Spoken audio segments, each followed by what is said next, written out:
Turning his opponent into a human punching bag was not enough. Floyd went side questing, commentating his own fight while he's fighting, educating the ref on the rules, even cornering his own opponent, giving a small dance lesson to the ring card girl, and even taking her card away, becoming the first ever ring card man in boxing history. He took everybody's job. What can Floyd not do? It was super entertaining, and that's what he was trying to deliver. I mean, the guy was mad disrespectful out there, and it kind of shows you how their sparring used to go together. That's potentially why Don Moore didn't have much output for Floyd. He probably had so much respect and just knew what goes on in the gym between them two. But when he started punching Don Moore while talking to the commentators, it reminded me of what Max Holloway did against Kelvin Kattar. It also reminded me of Khabib, what he used to do. But the fact that he went and started to correct the ref, he took the girl's ring card and started walking around with it. That was the funniest thing about the whole fight, and probably is going to be a meme moving forward. Seeing Floyd Mayweather walk around the ring with the ring card as the girl's just standing there perplexed. Floyd was out for everyone's job in that fight, except maybe promoting the fight, because a lot of people didn't even know it was going on.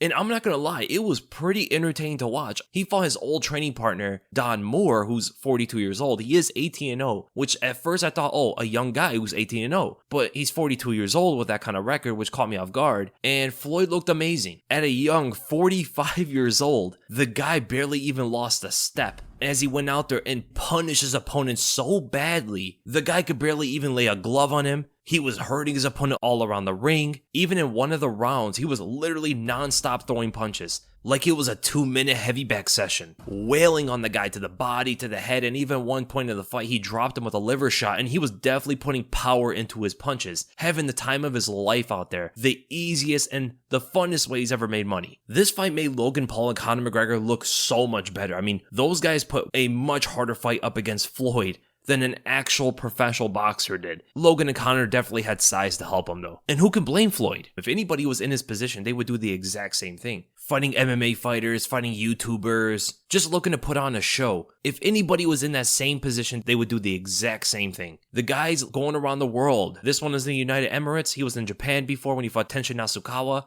And he's opening up boxing gyms in Nigeria. The guy is taking his show to the entire world. Whether people are for it or against it, there is a level of entertainment, and even, you could even say some goodness out of this whole thing. I understand what a lot of people are saying. The greatest boxer of all time, who is the absolute top dog at the professional level, is now putting on a circus everywhere he goes with these exhibition bouts. I mean, he just fought a YouTuber. But at the same time, a lot of people seem to like these kind of circus fights. So circus itself, not really that bad of a connotation. The criticism as to how these kind of fights hurt boxing, it's already over, man. I mean, the damage has already been done, not by Floyd himself, but from other guys as well. Jake Paul entering the scene. The attention he was able to get from his fights already put boxing in a different light. These fights are here to stay. It's already a foregone conclusion. And perhaps these kind of fights are going to be the future of the sport of boxing. I mean, when Jake Paul versus Anderson Silva could potentially be one of the biggest boxing fights that can be made at the moment, only like 2 or 3 other boxers can outdraw that fight. It tells you the state and the future of boxing. And there's a possibility that Francis Ngannou is going to want to go into boxing. This is what people want to see. And even Mike Tyson believes this is good for the sport. I believe it might be good for the sport now, not a couple years ago.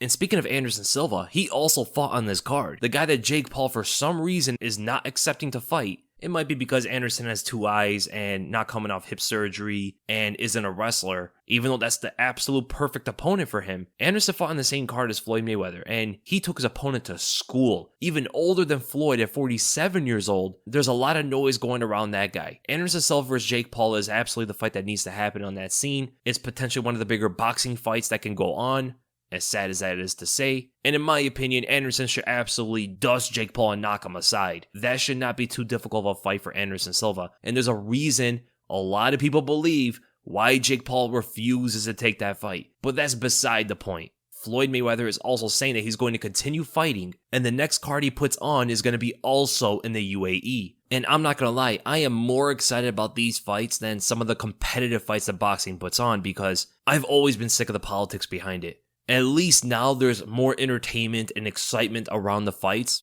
rather than watching something for competitiveness to see who's better, just to see some fighter get robbed at the end.